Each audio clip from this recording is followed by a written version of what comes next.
one of the first things we have to acknowledge are that there are key challenges challenging the sustainability agenda. First, we're coming off of a global pandemic.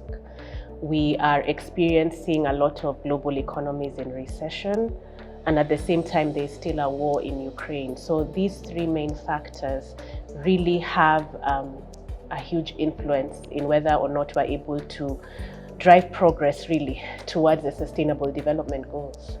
So my views are really taking cognizance of these particular challenges. I think one of the things that we realized from COP27 last year, and we were happy to see it in Africa, was a lot of movement in the discussions around climate financing.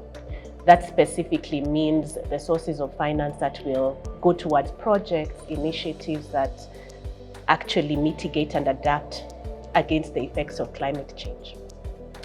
So there's a lot of discussion around a loss and damage fund, which really is to support economies like ours when we are really struck with extreme weather events, for example, or experience huge environmental disasters. But at the same time, the challenge is the three issues I've just mentioned, that the economies really have not recovered from COVID-19 and from the ongoing war in Russia. So there are short-term economic pressures that then make such financing difficult to be structured or even, given out to the countries that need it the most. Another thing that, of course, I'm quite optimistic about, having an accounting background, is the movement in sustainability reporting disclosures. This is really just how companies think about measuring their ecological, social, and governance impacts in their reporting systems. And I've been quite impressed, really, with the work of certain institutions. I think what we call EFRAG, which is the European Financial Reporting Advisory Group, has laid out, several proposals on how companies in the EU can think about sustainability reporting. We also have the sister body to the International Accounting Standards Board. We call it the ISSB, Sustainability Standards Board, which also has similar proposals for sustainability reporting, as well as others. And I think this shows, I would say, a global recognition that companies really need to think about how they interact with the environment and the society, and how those groups also interact with them in the reverse direction.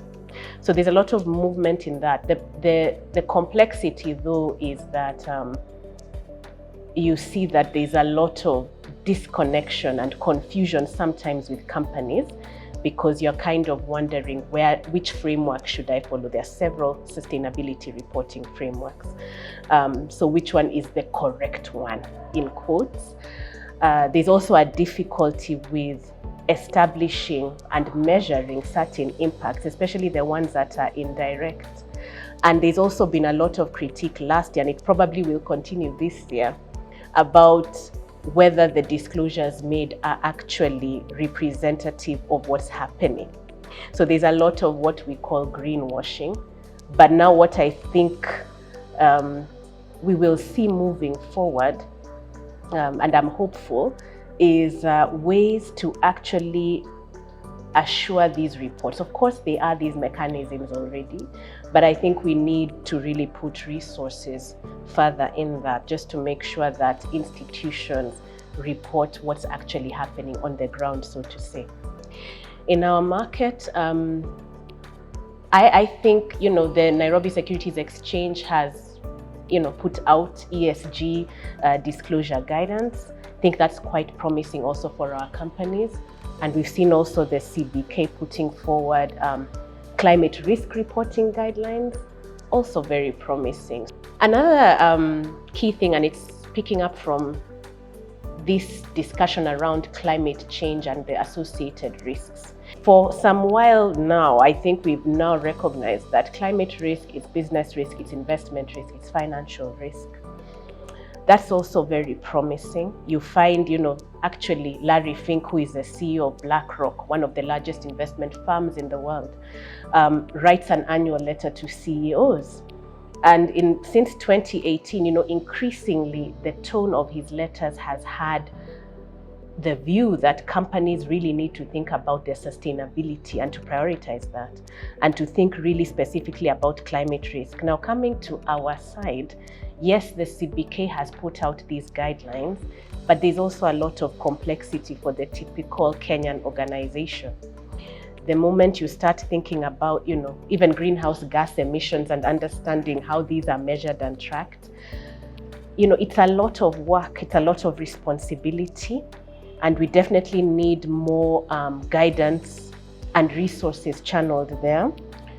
But at the same time, I think businesses need to realize that increasingly moving into 2024, 2025, there will be more pressure for companies to actually think about their climate risk and to disclose it regularly. I think the final thing I'd also just say, as I've seen, and this is coming off of conversations with colleagues. So in Strathmore this year, we have a sustainability theme as our focus.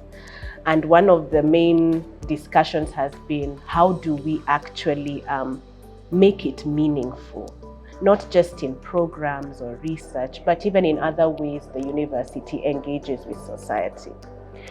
And you realize that sometimes when we have these discussions, the social dimension of sustainability is often left out. We tend to run to climate change, to cutting emissions. If we're talking about our society and uplifting it, what are our priorities? Our challenges here in Kenya really are around, there are many. There's poverty, there's food security, and so on. And it's really finding out what is the contribution we are making, and from a business lens, again, not just contributing to solving these problems peripherally, but as part of your strategy. So going beyond your employees, really to the public as a key stakeholder in that regard.